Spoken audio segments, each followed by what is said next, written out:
Hello everyone, welcome back to another episode of Life's Unfair, my Pathfinder Wrath of the Righteous playthrough series. Today we're going to be starting off in Nightingale Grove and getting some good old-fashioned revenge on these marauders here, and then we're going to be quickly moving on to the Nameless Ruins to tackle Nenyo's companion quest, and then finally we're going to be heading on to the road to Dresden and entering the Leper Smile and taking on the Vescavor Queen and her swarm. It's going to be a pretty action-packed one today. Let's jump right into it. Come on. So I tried this a bunch of times in the past. I mean, the first time I came in here I got absolutely wrecked by these guys, but this time I'm a lot better prepared. I think I have at least... Have I gained a level since the first time I tried it? I'm not actually sure. But yeah. It's still a tough fight just because of the nature of all the crap that's going on, right? So even with all my summons and everything, this leader is hard to hit, and the guy throwing, you can see there, the guy throwing the fire bombs is, yeah, it's a big pain in the ass. We gotta try to CC him, otherwise there's really no way I'm gonna be able to take this fight down. Come on, Stinking Cloud. I love Stinking Cloud so much. It is an absolute lifesaver against humanoid enemies. Alright. I think we got this. Oh my god, it worked. Between Grease and Stinking Cloud. We got this. We got it. Come on. Dude, he's at like 1 health. Please. Okay. There we go. There we go. Okay, let's on to the next dude. I love the fact that Razor Fiend is able to just walk over a lot of his CC without getting CC'd himself. What a Chad. What a Chad. Chaddies. Oh, are you serious? Are you actually serious here? I hate that. That is the biggest annoyance in most of these fights.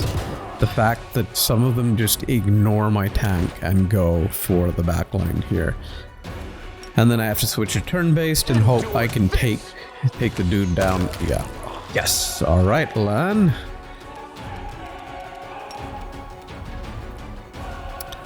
Yeah, and then I have to hope that I can take the dude down before he just walks up to my backline and destroys it. Oh man, okay. All three of them are affected by Stinking Cloud, so we're in luck. It'd be pretty easy, just basic cleanup here now. Yeah, I think we got this. Alright, I'm going to speed through the rest of this. It's very, very, very straightforward from here on. These guys are definitely worth taking out, though, for a couple of reasons. One of them is right here, this magic essence that you get. And then also, some of the loot that you get from here is really good, especially for a tank. One of the items is a nice hammer that I will show you as soon as I head back to camp here. So these are the items we got, right? Blood Clarity, which is 2 resistant, and, I mean, pretty weird. Immunity to mind controlling effects after you land a killing blow. This right here, +2 light hammer, and you get haste every time you crit. Everybody gets haste. This is absolutely amazing for my main tank. Alright, let's speed on out. Yeah, so just selling stuff, getting rid of stuff I don't need, and equipping characters optimally here. And then we can do some crusade battles and finally head to the Nameless Ruins. Skipping through the beginning of this because I just get repeatedly annihilated by these first few undead here. They're tough. These ghouls are tough. Besides casting their diseases and ghoul rot and stuff like that, they just hit hard and they hit frequently, and the archers in the back are an absolute nightmare to deal with. Mind controlling effects don't work on them, so Stinking Cloud has no effect on them. The only thing that you can really do is cast Grease and Web and Entangle and hope that... I mean, Entangle's great, Grease and Web are great, Create Pit is great because it allows your backline to get shots on the melee ones, but the issue here is there are ranged attackers in the pack that do a huge amount of damage. The Ghoul Rangers or whatever, they do a lot of damage. But yeah, you can see here where they're just moving slowly towards me, towards my front line of skeletons, right, that summoned, but all the skeletons got hit by the web and got stuck in the web. But my backline is just destroying all the ghouls as they slowly walk towards me. But it isn't the walking ghouls, the walking dead that are the big problem, it's the standing dead, the ones that are standing in the back over there and just shooting, that are the biggest issue, honestly. But you can see how many of these guys there are. It's a lot of them. It's a lot of them. And having them all beat on my tank at the same time is quite an unpleasant experience. Displacement absolutely comes in handy here. Just because the number of hits that are coming towards Razor Fiend every second. Right, being able to have 50% of those miss is huge. Also, haste obviously comes in handy, right? It's pretty straightforward from here on. You can see where the lines are coming from. There's one ghoul back there who's just standing there taking shots at Razor Fiend. And now you can see one of the stalkers has switched off Razor Fiend. Thankfully, Woljif is able to step in and destroy it before it kills Nenyo there, but unfortunately she gets the ghoul fever. Nothing much we can do about that, but I'm definitely not giving up this attempt. We're absolutely continuing, and this turns out to be the winning attempt here, so I'm just going to speed through the rest of it because, right, there's not much else to see here. It's just a cleanup from here on. That new short bow, I haven't... Oh wait, no, that's coming up in a bit. Yeah, so just taking out this ghoul over here, Ghoul Hunt Master. Those things are painful, and later on we run into more of them in the Lost Chapel, and oh my gosh, like those are terrible encounters. After that we run into these gargoyles here. They prove to be easy. I just check my difficulty again there because I remember the last time I ran into gargoyles it was a nightmare, but these are easy. Then we run into more undead bears. There are two of them here. Fight doesn't prove to be too difficult. Here it just takes a couple of attempts. You smite evil and stand in the doorway so only one of them can attack me, and then obviously right from there it's basically a tank and spank and hope that I don't get destroyed, because they hit really hard, but with the displacement you have a significant advantage here, right? They don't hit that often. 50 damage, single hit there was 50 damage. So displacement is an absolute requirement here. But you can see only one of the undead bears came. And that is, it seems like they're not linked.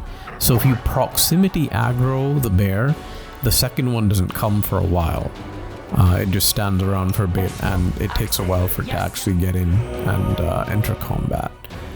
And so here we turn back off turn-based combat, thankfully take down the bear, and then there's just his... Took down Yogi Bear, and now Boo-Boo, or whatever his name is. I forgot what Yogi Bear's companion is called, but it's just him left. And look at that, the new hammer is spectacular, right? 3 hits, and they're hard hits. Yeah, so that didn't prove to be too difficult. And then, yeah, thankfully no diseases. Razor Fiend is just able to resist so many of these diseases here. We run into this puzzle here, can't solve it. We run into maybe what seems to be the solution there. Only 2 of them are lit up. We talk to this. So this is Nenyo's companion quest. We run into this voice from the void, and Nenyo reveals her true form. Yeah, she's a fox lady, a kitsune. which is pretty cool. And that, you know, the entire time I've been playing, every time I reload the game, it says Nenyo equips bite, and I've been like, what the hell is it? What does that mean? Why is Nenyo equipping bite? Well, this explains it. She's a kitsune, and I guess the game engine kind of bugs out, and or maybe it's a hint. The devs are on the sly telling us that she's a kitsune. So yeah, I solved the puzzle, right? You could see on the I guess the whatever it is down there, 2 of them were lit up. The 2 that are unlit here were lit up, and so I'm like, well, maybe that's what not to do. Maybe those are the 2 that you don't light up, and so I light everything else up, and it proves to be the correct solution here, which is lucky. And then we get this. This is amazing. Phylactery of positive channeling. It adds a lot to Land's channel positive energy. And we see another one of the indicators in here, right?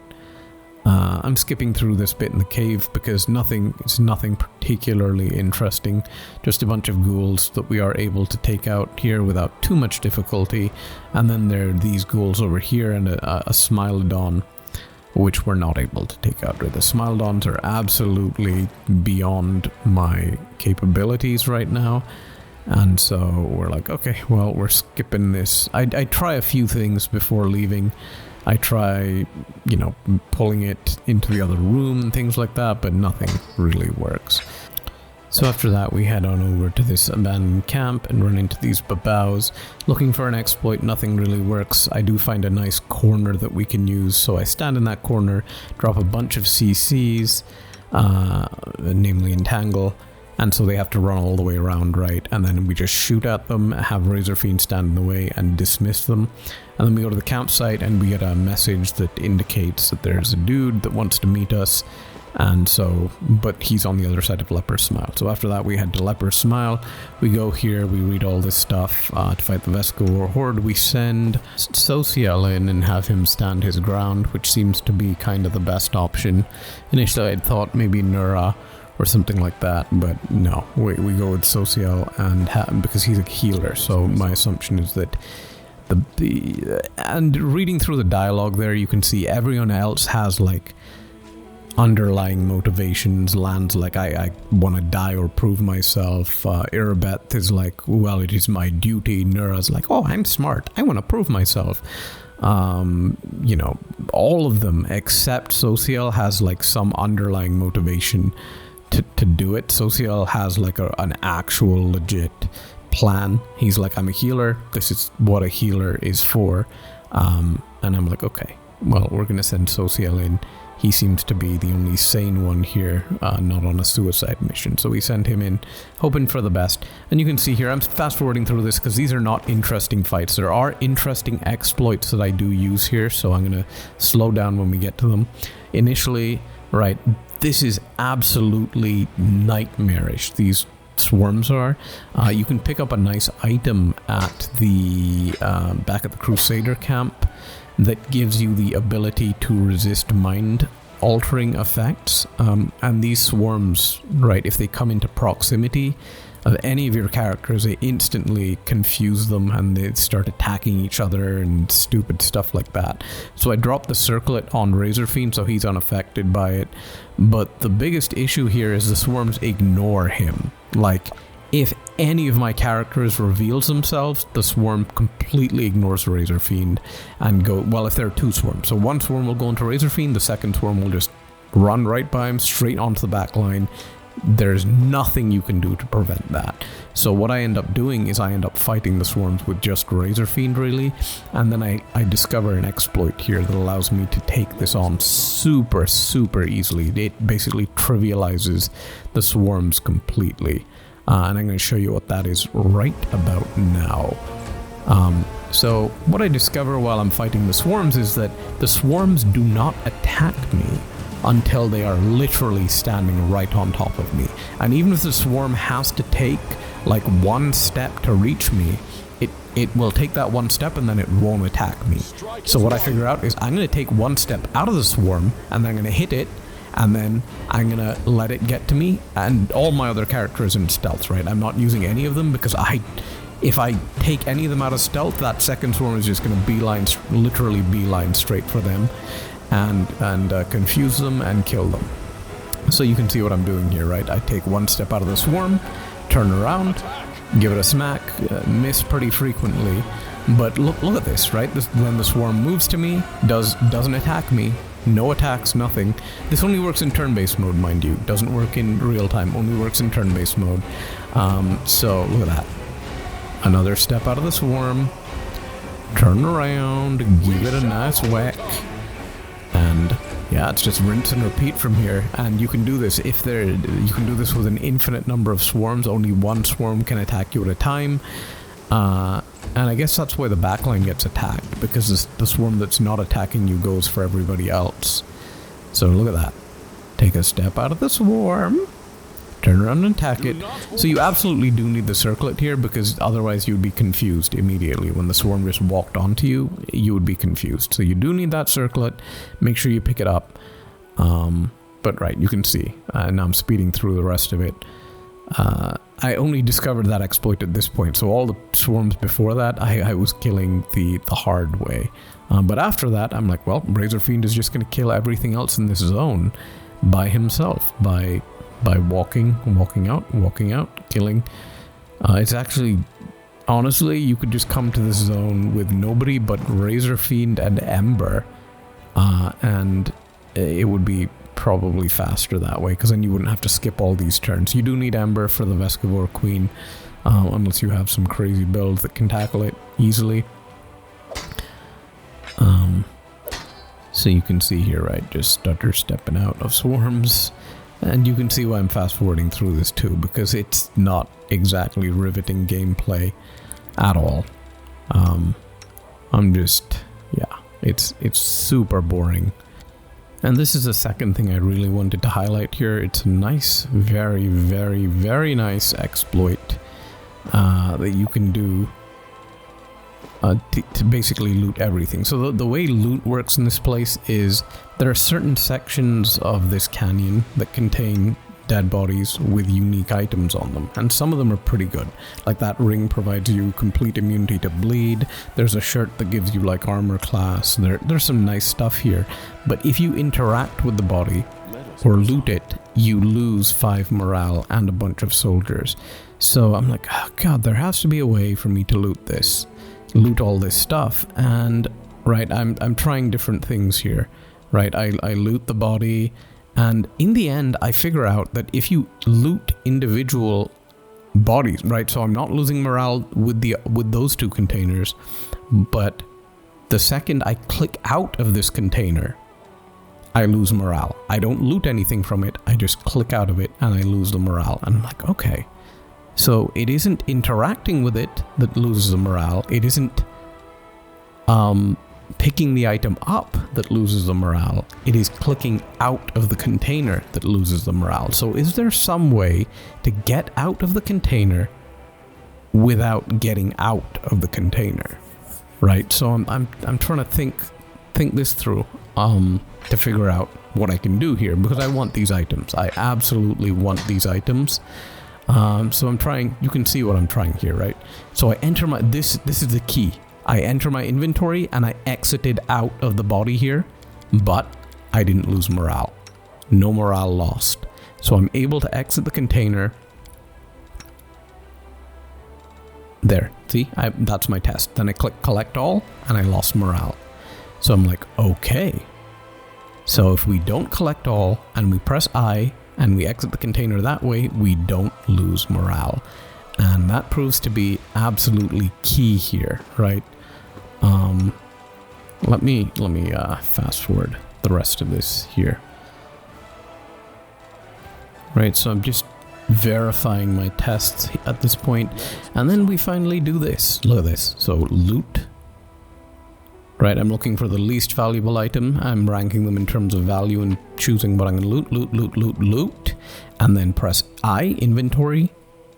We got all 4 of those items, and only the garbage is left. So that is the key. You leave the garbage item on it, loot everything else, and you can do that with all the bodies. So just check which containers. So before you loot anything, save, then loot up, find which container causes morale loss, and when you get to it, loot all the valuable items and leave 1 piece of garbage on the corpse.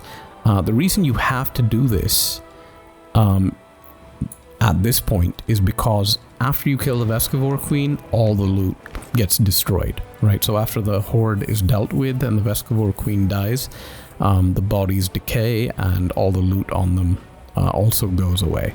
So you can see me there, right? Just looting all this stuff up, leaving 1 item, 1 garbage item, and taking everything else.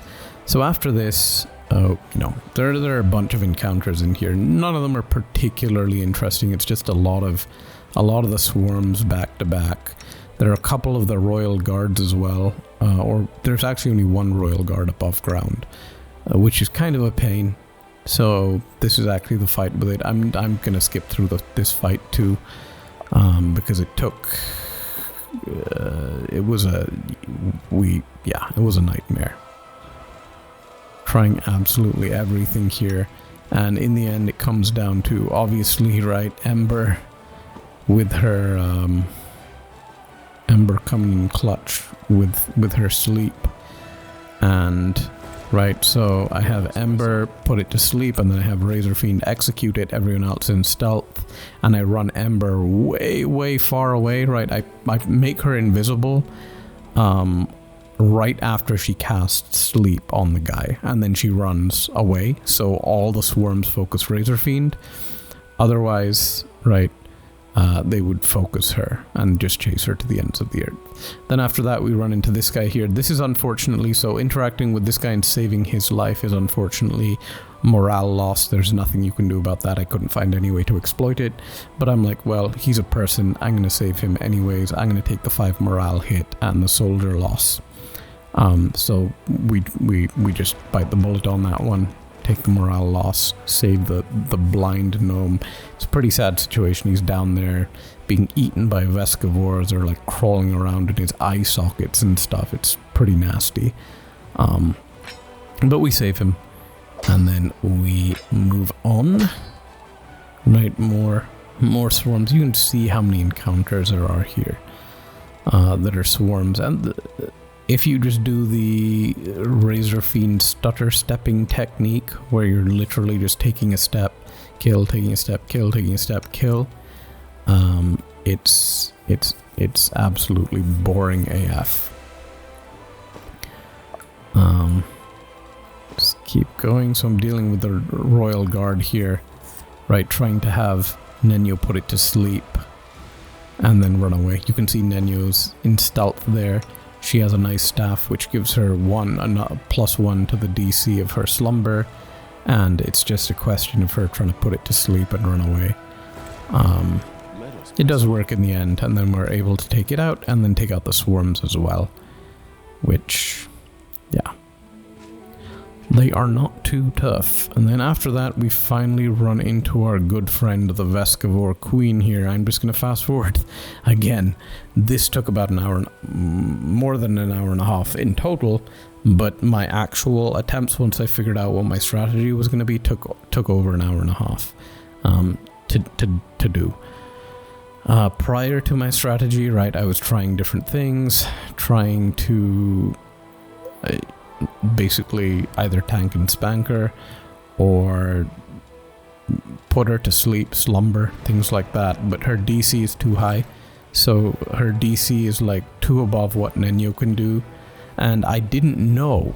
So my issue was, she can be affected by slumber if your DC is high enough, but I didn't know that if she rolls a natural 1, then slumber affects her regardless of her DC. That is actually huge information to me.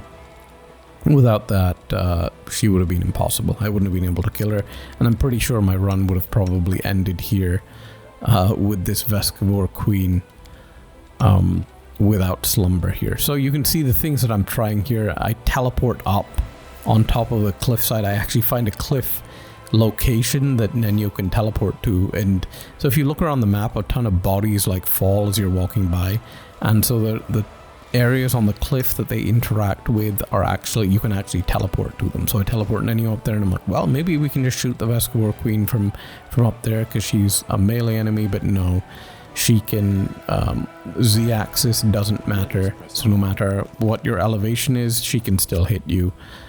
If Nenyo could like run into the hills and shoot from there, she'd be able to do it, but you can't. You're stuck in a tiny area right on the edge of that cliff, and it's overhanging the canyon as well, so there's literally no escaping it. So you can see my attempts. This is ridiculous. All my attempts here. I finally figured out what strategy I'm going to use. It's just me trying to put her to sleep. And let me tell you, it's an absolute nightmare. The reason being, it's a 1 in 20 chance to put her to sleep, obviously, because she has to roll a natural 1. And then you have to worry not only about the DC of your coup de grace, but Anevia runs in here and starts shooting her the second you enter combat. So the second she slumbers, Anevia runs in. So if Anevia lands one of her hits, she wakes up. So you have to put her to sleep, which is a 1 in 20 chance. And then you have to pray to God that Anevia does not land her hits with arrows. She gets 2 shots off before you can coup de grace. So you have to, you have to hope against all hope that she doesn't land those hits, and then if those hits don't land, you have to hope that your coup de grace passes the DC check. So between those 3, it took over an hour and a half to get it done here. And you can see, right, I've lowered the settings because of how long it saved my loading time. Look at what the game looks like, right? I've put it on minimum graphics right now just because I wanted to save the loading time. I calculate that I'm able to get 5 attempts in instead of 3 by playing on minimum settings rather than max settings. And so that's what I'm doing here. Otherwise it would have taken even longer. Right, okay, so now she's asleep. Anevia, please. Anevia, please. Anevia, please. Anevia, please.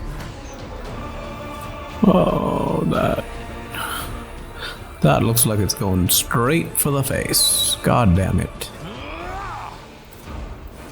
Anevia. Anevia. Please.